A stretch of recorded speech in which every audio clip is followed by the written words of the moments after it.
All right, let's dive right in. Today, we're tackling a really fascinating and maybe a little out there topic, the idea that there's way more to us than just what we see in the mirror. We're going to explore the concept of the human aura and all the invisible layers that, according to our source material, make up our true energetic selves. So let me ask you something. You ever walk into a room and just get a vibe? Or you meet someone and you instantly feel their energy, good or bad, before they even say a word? Well, what if that's not just in your head? What if you're actually sensing something real, an invisible energy field that surrounds every single one of us? So, in a lot of esoteric traditions, that energy field has a name, the human aura. And it's not just some simple fuzzy glow. It's a really complex, multi-layered system. In this explainer, we're going to unpack this idea that we're all walking around in this incredibly intricate, invisible architecture. Okay, so let's put a name to this. The layers of this aura, they're called subtle bodies. The source describes them as 7 distinct energetic fields that exist right here with our physical form. And get this, they aren't just sitting there. They're said to be actively influencing everything, from what you think to what you feel to what actually happens to you every day. Now, I know what you're thinking. This sounds complicated. And you're not wrong, but stick with me, because to make sense of it all, we're going to use this one really powerful analogy that our source provides. Honestly, it's the key that unlocks this entire concept. And here it is, super simple. Just picture a deep-sea diver navigating the dark ocean floor in a super sophisticated high-tech suit. Got that image in your head? Good, because that's going to be our guide for the rest of this explainer. So here's how it all breaks down. It's actually pretty cool. The diver. That's you. Your core consciousness, your soul, whatever you want to call your true essence.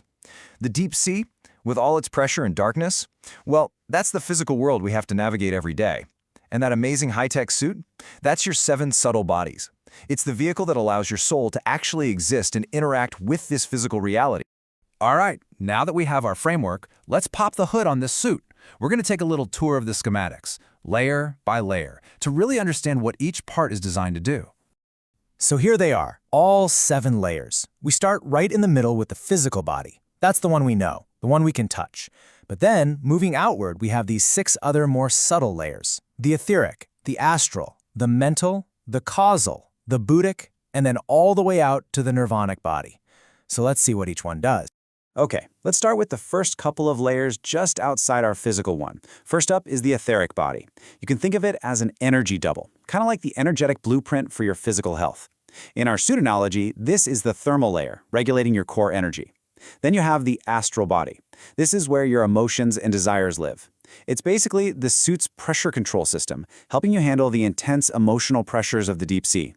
The source also gives them these dimension numbers, which is a whole other rabbit hole. But for now, let's just focus on what they do. Moving on up, we hit the middle layers. The mental body is pretty straightforward. It's where your thinking and cognition happen. It's the suit's onboard computer. Right next to it is the causal body, and this one is wild. It stores all of your experiences, literally the cause and effect of your actions. It's like the suit's mission log or its black box recorder, keeping a perfect, unchangeable record of the entire journey. And finally, we get to the 2 outermost layers. These are the really high-level, big-picture ones. The buddhic body is all about harmonious integration with the world around you, kind of like the suit's advanced reality sync system. And then, the nirvanic body is our direct connection to source energy. It's the life support link back to the surface, feeding you those joyful, positive states of being. Okay, so we've looked at all the parts of the suit, all the cool schematics, but why? What's the point of all this? Why does this invisible blueprint even matter? Well, the purpose, according to the source, is actually twofold, and it's not the same for everyone. So what's the purpose of this whole high-tech setup? Well, according to our source, this entire system is totally unique to being human here on Earth. It's inseparable from our physical body. And when our body dies, these layers apparently dissolve. But here's the kicker. The whole point is that we're supposed to work with them while we're alive. The source claims we can actually study and purify them to literally change our lives. Now, about that dual purpose I mentioned, this is where the source material makes a really fascinating and very specific distinction. For what it calls souled beings, the purpose of this suit is vertical evolution. It's all about helping the soul inside learn and grow from its physical journey. But for soulless beings, The suit apparently serves a totally different function.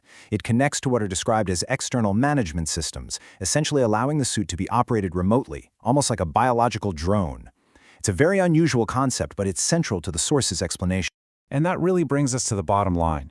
This quote from the source just nails it. The state of these subtle bodies, the condition of your high-tech suit, isn't just some abstract spiritual concept. It's said to directly shape your reality, how you think, what you feel, and even the kind of events you run into in your life. So, we'll end on this, a final thought to chew on. If your life really is a journey through the deep sea, and your subtle bodies are the only suit you have to get you through it, how well is your suit maintained? What parts might need a little tune-up? It's a pretty powerful question to ask yourself.